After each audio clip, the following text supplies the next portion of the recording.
Welcome to Stuff You Missed in History Class, a production of iHeartRadio.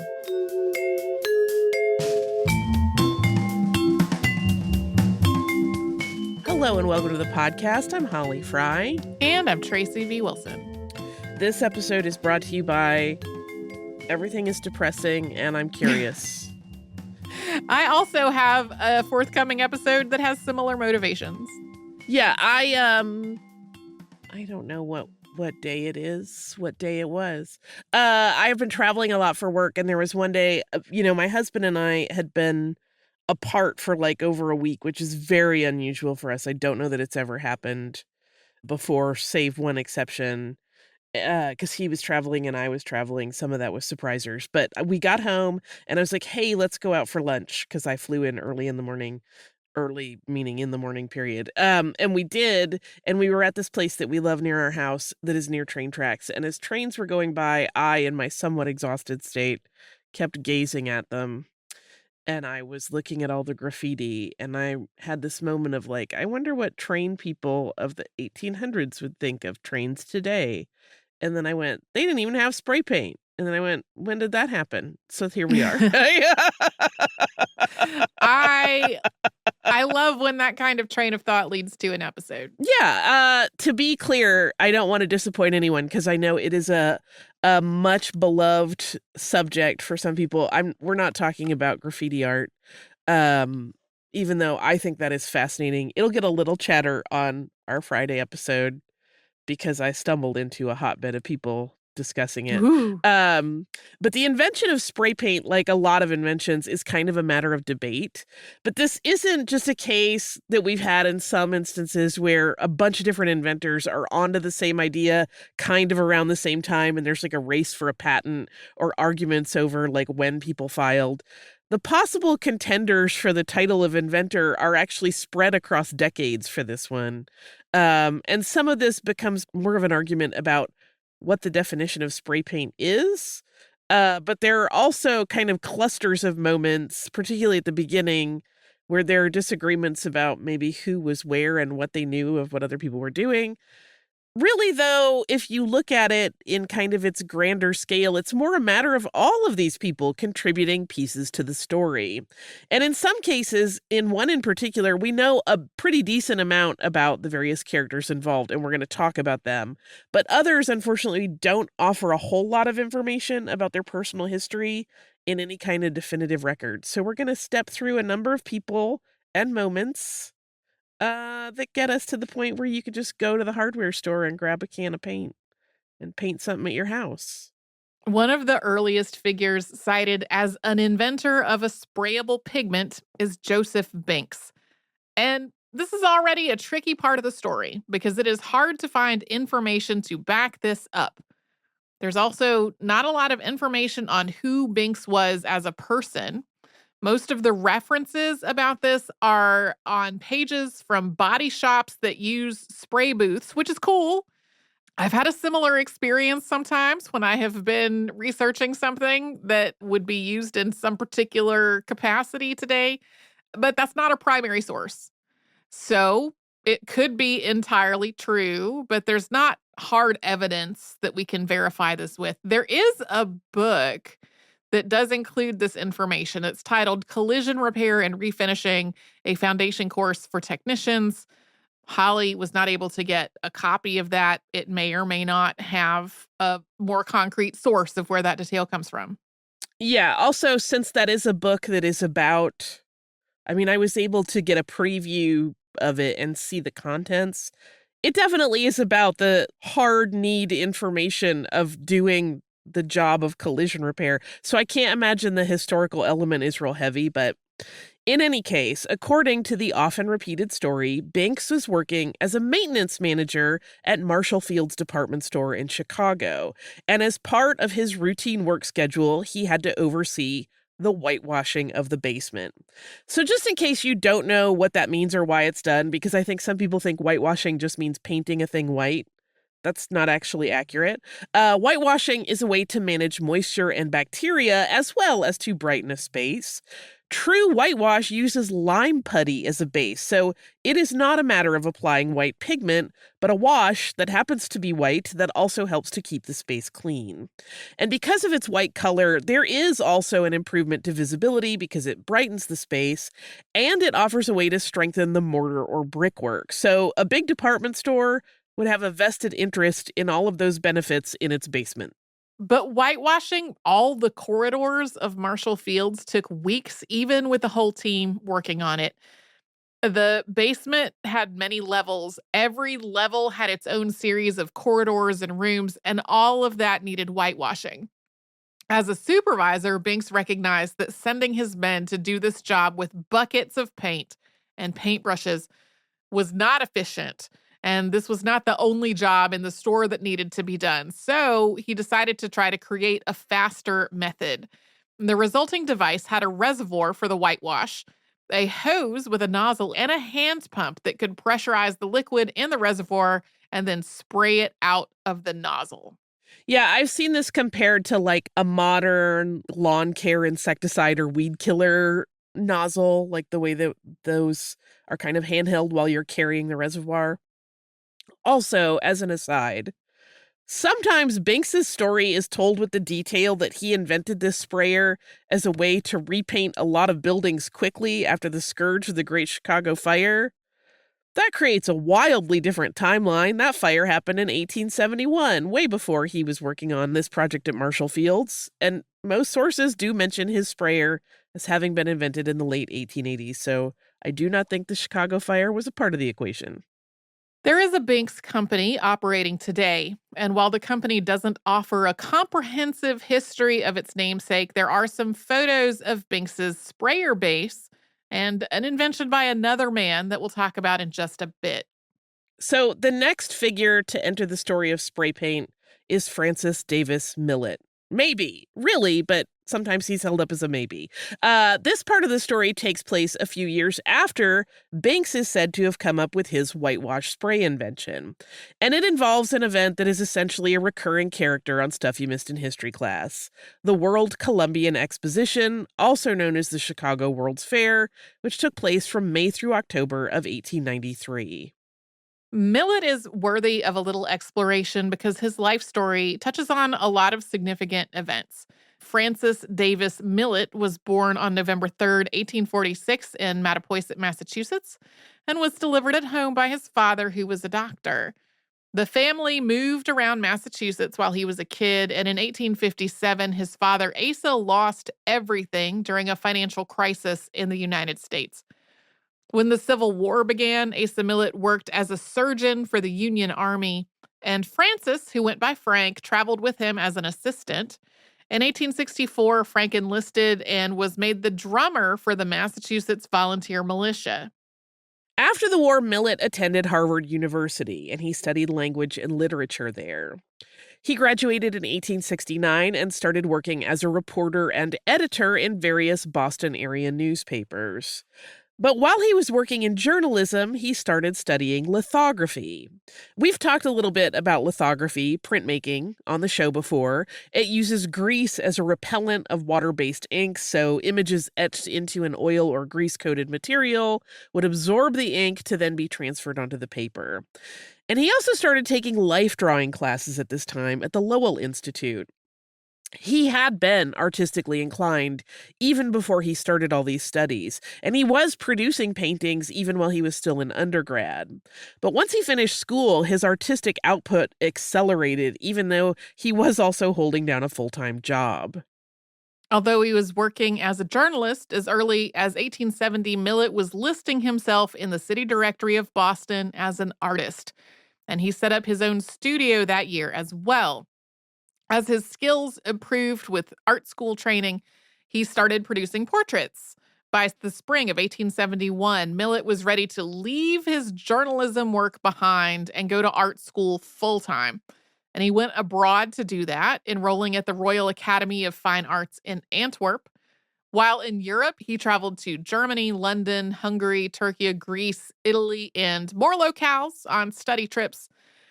Millet had never been to Europe before, and it seems like he was eager to take in as much as he could while he was abroad. His art style during these years became more complex and vivid in its color choices. He also started winning awards in student competitions at the Royal Academy. He eventually became the only American to win a gold medal at the school. And coming up, we'll talk about Millet's very busy career and how frequently he was involved with World's Fairs. But first, we're going to take a sponsor break.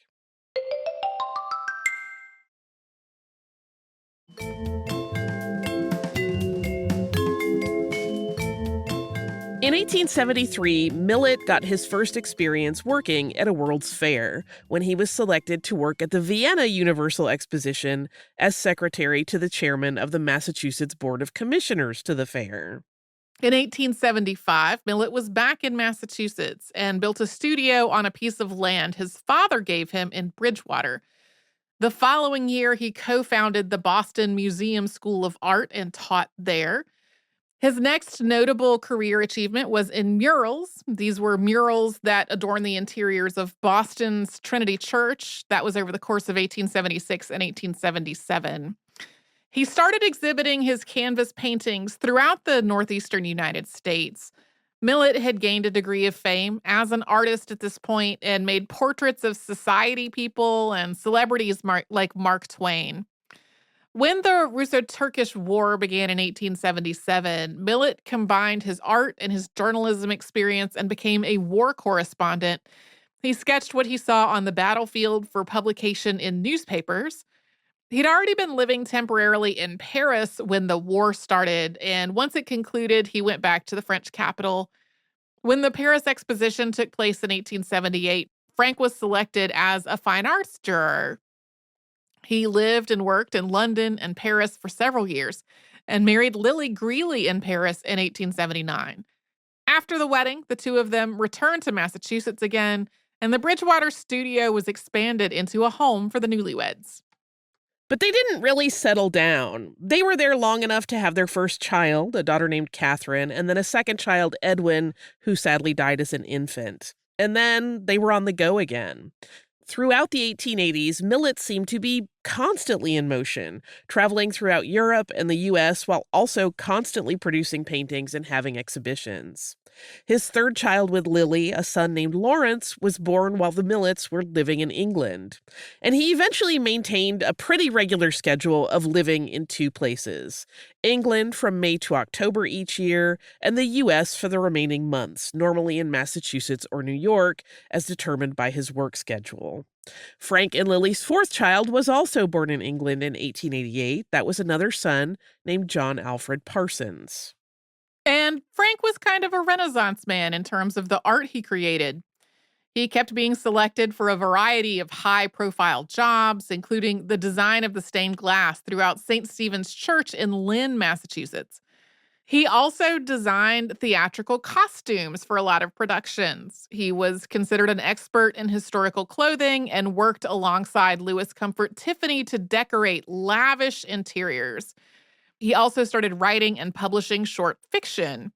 In the early 1890s, he became vice president of New York's National Academy of Design. This is like such a stripped down version of his stuff, too, that we'll talk about Frank on Friday. He also continued to be involved in World's Fairs, including the Munich International Exposition in 1883, where he was once again a juror, but also was part of the executive committee. He was again a juror for the Paris Exposition of 1889. So when preparations began for the 1893 World's Columbian Exposition in Chicago, it isn't really surprising that Millet was involved. He was selected to be the director of decorations, and that is how his story ties into spray paint. For the exposition, a full array of neoclassical buildings was designed to house the various exhibit halls, and according to the lore, things got behind schedule. The buildings were made of a composite of plaster and jute fiber that was spread over steel frames, and they were supposed to look like white marble once they were painted. But the finishing touch of the paint started too late, and there was no way that even a massive workforce of people could manage it if they were just using paintbrushers. So they brought in paint sprayers. This is one of the points of contention regarding spray paint history. So, the paint sprayer is sometimes described as a new invention created by Millet to solve this problem. But this has been a matter of doubt for a lot of people over the years. Given the fact that Joseph Binks is said to have invented a sprayer in Chicago several years prior, it's pretty normal to consider that he may have been called in to help, and that seems like a pretty rational explanation. And some accounts you read will say exactly that. But that version that Joseph Binks was the inventor and they were using his versus Millet invented a new thing, these two possibilities are very much the ones that are found bandied about every time you can find information about spray paint history online. That could have been where Holly left it, but then she stumbled across an illustration on a dead University of Chicago page that showed men in 19th century hats spraying paint while standing on scaffolding sitting on top of a compressor. The caption just read spray paint, but the attribution led to a book by Hubert Howe Bancroft titled The Book of the Fair, an historical and descriptive presentation of the world's science, art, and industry as viewed through the Columbian Exposition at Chicago in 1893. This book, published in 1893, details the process of setting up the fair, the architects involved, planning of the layout and expo buildings, and there was the illustration. And in this, it was labeled in the book as Millet Spraying Machine. So this book has a very long footnote, like a footnote that takes up the next page, about construction and mentions why things fell behind schedule in the first place. Quote, among the many difficulties encountered by the construction department was the intensely cold and stormy weather, accompanied with heavy snowfalls, which marked the winter preceding the opening of the fair, one of the severest in the annals of Chicago. For weeks, the buildings were capped with snow and ice, the melting of which caused a severe strain on the roofs, crushing in portions and causing slight interior damage. That long footnote also spells out exactly how the buildings were painted. Quote, to paint the buildings by the ordinary method was found to be an impossible task within the time allotted. A contrivance was therefore fashioned by Frank D. Millet, in charge of the decoration department, whereby 4 men, working in unison, could accomplish the task of 50. It consisted of a piece of gas pipe so shaped at one end as to discharge a spray of paint, and from which a rubber hose connected with an air pump driven by electric power. By the pump, paint was drawn from a barrel and scattered by force of air over the surface to be coated. Millet is also quoted in the book explaining the whole decision-making process behind the sprayer and how the paint was mixed for it. Quote, every experiment which has been made to produce aesthetic effects of texture suggested by the usual treatment of plaster objects has resulted in partial or in total failure. And every time the warm white of the staff is that mixture of plaster and jute, every time the warm white of the staff has been meddled with, its glory has departed. But the conditions imposed by the climate, by the impossibility of securing a homogeneous surface, and by the exposure and consequent discoloration of a certain portion of the work, have made it necessary to apply some sort of paint to all the buildings. Ordinary white lead and oil have been found to give the best results, for the irregular absorption of the staff and the weathering rapidly produce an agreeable and not too monotonous effect, and the surface deteriorates less rapidly after this treatment. So this Millet sprayer was a lot different from the Binks sprayer. Whether Millet knew about the Binks sprayer is not known. But the sprayer created for the expo appears to have been a more industrial design, both in the size and the use of electrical current to run it. Meanwhile, in Toledo, Ohio, a physician had run into his own problem that led him to create a means to spray fluid in a fine mist. That physician was Dr. Allen de Vilbis, born in 1841. By the late 1880s, he was an experienced doctor, and he was an otolaryngologist, an ear, nose, and throat specialist. And in the course of his work, he often prescribed treatments or anesthetics that involved coating the throat or the sinuses with medicine. But there wasn't a great way to get even distribution, so often these liquids would end up swallowed by the patient, or they would only coat one portion of the affected area. De Vilbis's solution was the atomizer.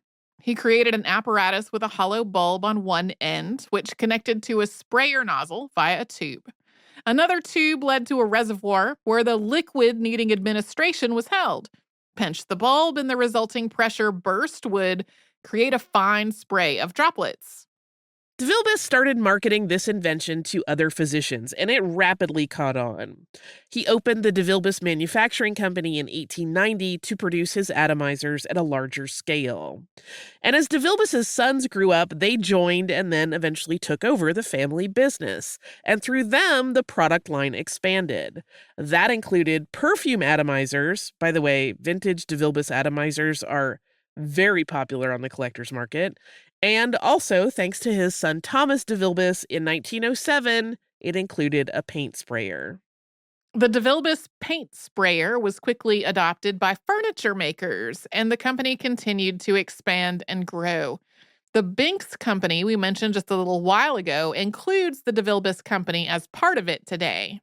Yeah, those companies, as any time we've talked about companies and inventions, have gone through numerous ownerships, iterations, etc., but that's their current status. The DeVilbiss atomizer is the other model that is shown on the Binks page next to the Binks sprayer. Also, as the DeVilbiss paint atomizer was gaining popularity, Frank Millet died at sea at the age of 66 because he was a passenger on the Titanic when it struck an iceberg and sank.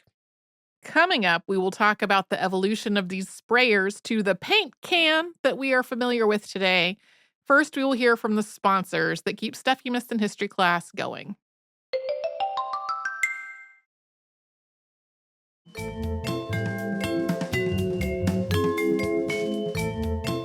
The paint sprayers that we have been talking about so far were propelled by compressed air, but none of them were aerosol-based. So all an aerosol is, by definition, is simply small particles of liquid or even solid suspended in a gas.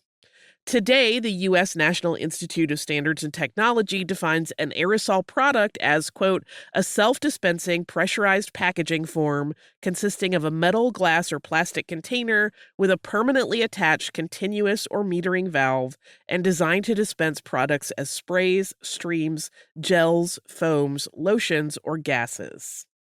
There are instances of aerosols going back to the 18th century. Some of aerosol history is related to a topic we have covered on the show before. That's in our 2023 episode on Johann Jakob Schweppe and the rise of carbonation. In that case, some drinks were aerosolized to give them bubbles, and there were efforts to create spray cans in the 19th century, but they weren't really usable. The cans had to be heavy to keep the contents from exploding out, and that made them too heavy to easily carry. It wasn't until a Norwegian scientist named Erik Rotheim that an aerosol can became a realistic product. Rotheim was born in 1898 or 1899, and he got a chemical engineering degree in Switzerland. And in his late 20s, in 1926, he applied for a Norwegian patent for an aerosol can. He also filed for and received a U.S. patent under the title Method and Means for the Atomizing or Distribution of Liquid or Semi-Liquid Materials. That patent opens with, quote, this invention has for its object a method for the atomizing or distribution of liquid or semi-liquid materials, as well as means for carrying the method into effect. The invention also comprises a method of preparing the liquids or materials to be atomized or distributed, as well as the products obtained by the said preparation. According to the invention, the material to be dispensed is enclosed in a pressure-resisting vessel, together with dimethyl ether under a pressure sufficient to effect liquefaction of the dimethyl ether by condensation. The substance, dimethyl ether, is a gas at ordinary temperature. In a liquefied condition, it has a boiling point of negative 24.9 degrees Celsius, 24.9 degrees Celsius below zero. Its vapor density is 1.617, and its specific volume in a gaseous condition is 350 times its specific volume in a liquid condition at ordinary atmospheric pressure and room temperature. Rotheim initially started his own company to produce the cans, but then partnered with the Oslo, Norway company Furnace Fabric to develop a version for the mass market, with the intent to use the can for paints and varnishes.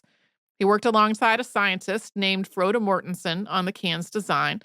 They did well overall, producing a prototype, but they kind of hit a wall when it came to developing a nozzle that would not clog. Eventually, in frustration, Rothheim is said to have sold the patent to a U.S. company for 100 kroner. That would have been a little less than $10. What company bought it has proven really tricky to track down, and there might be a reason. There is actually a contradictory account on the Norwegian Museum of Science and Technology site, written by museum curator Dag Andresen, and that version states that while Rothheim was in talks with a number of U.S. companies to sell the patent, including DuPont, there was never actually a deal. Eric Rothheim did not live very long after all of this would or would not have happened. He died quite young at the age of 39. That was in 1938, so just before World War II. The company he had founded, Elremix, shut down by 1940. The war did prove to be a time, though, when his invention received rapid adoption. The widespread encounters with malaria and typhus that soldiers experienced drove U.S. researchers Lyle Goodhue and William Sullivan from the Department of Agriculture to use Rothheim's basic design to create small spray cans of insecticide that could be carried into the field. According to that same museum account, Goodhue had been working at DuPont at the time when Rothheim was in talks with the company about the patent.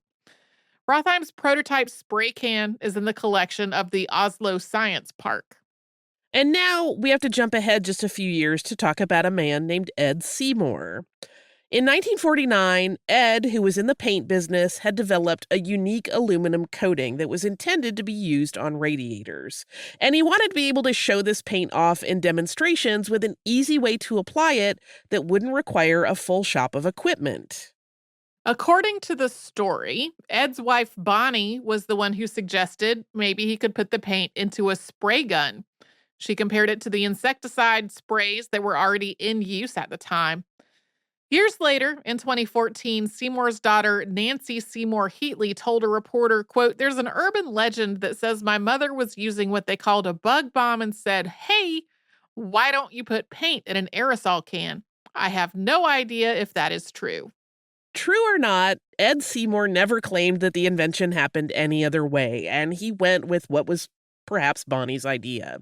He combined the paint with aerosol in a can, and then he used a spray head to make it easy to spread. So not only did he meet his need of being able to easily show off his coatings, but he also realized that the finish he could get from aerosolized spray was really smooth. In December of 1951, he was granted a patent on his invention, hermetically sealed package for mixing and discharging paint. This design included an agitator attached to the end of the uptake tube for the paint for easy mixing. This is described in the patent this way, quote, "In use of the package, before depressing button to effect spraying of the paint, the package is agitated, for example, by giving it a whirling motion.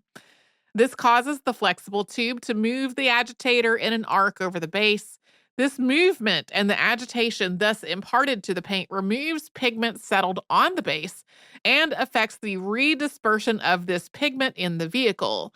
In practice, it has been found that shaking or whirling the package for a few seconds is adequate to effect redispersion of the pigment within." According to the Seymour Company's website, this was initially meant to be something, as we said, that he just used to show off his paints to other businesses, but then he realized that he had invented a new consumer product. Quote, "Though intended to show sales prospects how the paint would look when applied to surfaces, the aerosol sprayer proved so popular that Ed borrowed a few $1,000s from a local bank to develop this revolutionary idea. Soon after perfecting the first spray can, Ed and the employees of his new company formulated the paint, which was mixed and filled with aerosol using a combination of customized and specially engineered machinery." The Daily Chronicle of DeKalb, Illinois, reported on Seymour's patent the following year. Quote, "A Sycamore paint manufacturer and inventor has been issued a patent on a new development in spray painting, which he calls a rattle in a can. Seymour's development is a new device which permits perfect and complete enamel spraying from an 11-ounce can resembling an insect spray device. All you do is shake the can, then press the button. Almost any job of painting around the home, farm, or factory becomes a simple operation with no mess, sticky brushes, or turpentine, officials of the company said. The write-up then mentions the metal agitator and the fact that Seymour manufactures the paint in Sycamore, Illinois, and then the paint is shipped to Chicago for packaging in the cans. At the time of that writing, 25 colors were available and shipping throughout the United States. Eventually, the Seymour Company expanded to include an automotive division, an industrial division specializing in coatings for industrial equipment, traffic paints, cast iron coatings, and more. And that company still exists today. Ed's daughter, Nancy, who we quoted earlier, ran the company after her father, and she was the CEO until her death in 2017. Also, as an aside of something that I found that just seems nice at a time when we need nice things, in 1960, Ed Seymour was awarded Boss of the Year by the local chapter of the National Secretaries Association.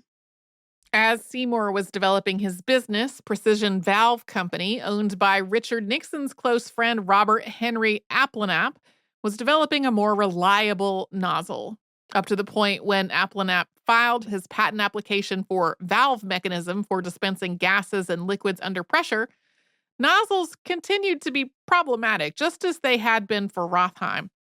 Applenapp's patent mentions that, quote, the full utilization of the aerosol principle of dispensing and the insecticidal, germicidal, cosmetic, pharmaceutical, paint, wax, and many other similar fields had been really slowed. Quote, because the large variety of formulations which have been developed and which require various sizes, shapes, and types of containers cannot conveniently be used with the types of dispensing valves presently available. Furthermore, the present valves do not provide safe and efficient operation in conjunction with simplicity of assembly to assure low cost in mass production. Precision Valve had invented the plastic nozzle. Yeah, up to that point, they were all metals, so they would clog, they would get rusted. They were just a pain in the neck. They didn't have enough interior flexibility to allow multiple sizes of pigments to get through. But at this point, with the plastic nozzle in place, the spray paint industry exploded. A lot of new companies emerged, including all the ones you're familiar with. And for decades, it seemed to be a constant growth industry. Then in the 1970s, regulations against lead paint were put into place, and many companies had to reformulate. The Clean Air Act, which is the, quote, comprehensive federal law that regulates air emissions from stationary and mobile sources, was established in 1970. It got a pretty significant update in 1990, and it has similarly led to reformulations to create low VOC products, removing or reducing the volatile organic compounds, and efforts to remove chlorofluorocarbons and ozone-depleting chemicals. The Seymour Company, I will say, was ahead of the game on this and had things removed before they were required to. So there are lots of companies still working on it. There's a cool development that I think is interesting of trying to develop a truly sustainable spray paint. I hope that happens really soon. That's the slow invention of spray paint. Yeah. Do you have listener mail? I do. This is from our listener, Lindsay, and I'm not even going to joke. Part of the reason I selected this is because of the name of her pet. It's so good.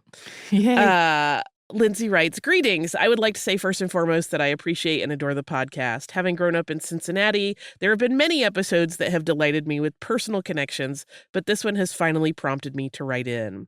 I studied in Salzburg for an academic year abroad. While I lived in Haus Humboldt, another possible episode, I spent quite a bit of time visiting friends and Haus Paracelsus. I smiled when you mentioned that the Salzburg Peasant Revolt could be its own episode. If it does become an episode, which I highly encourage, please do not leave out the painted cow. It is hands down my absolute favorite history story. And then we get a link to some story behind it. Finally, I want to thank both of you for the various times that you've taken a few moments, especially this year, at the beginning of the show to affirm your stance and express concern over the attacks on equality, science, and education. It's not easy to speak up to a large audience like that, but it is very important. Again, thank you. Thank you also for taking the time to read a silly email from a fan that got so excited she stopped her workday to write in over the story of a cow. Pet tax of my dog, named Paul Anka, is attached. This dog is very cute. It appears to be a very precious Shih Tzu, is my guess. It is a black and white baby. It is a very good poser. It knows its angles and how to take portraits. This dog is precious. I would kiss this dog so much it would grow tired of me. So good. Thank you so much, Lindsay. I love the idea of having personal connections to Paracelsus and his important and also problematic history. Mhm.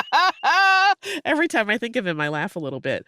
And also, listen, I needed these dog pictures, and I may have shown them to my best friend who loves Shih Tzus especially. No. Because we all need cute puppies in our lives. Images of cute. One of these, Paul Anka, is on a set where it looks like he's in front of a cottage.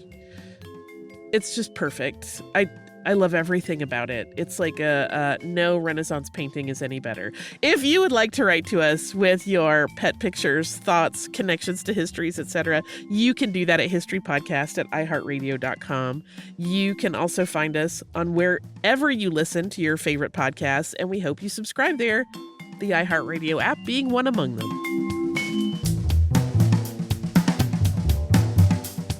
Stuff You Missed in History Class is a production of iHeartRadio. For more podcasts from iHeartRadio, visit the iHeartRadio app, Apple Podcasts, or wherever you listen to your favorite shows.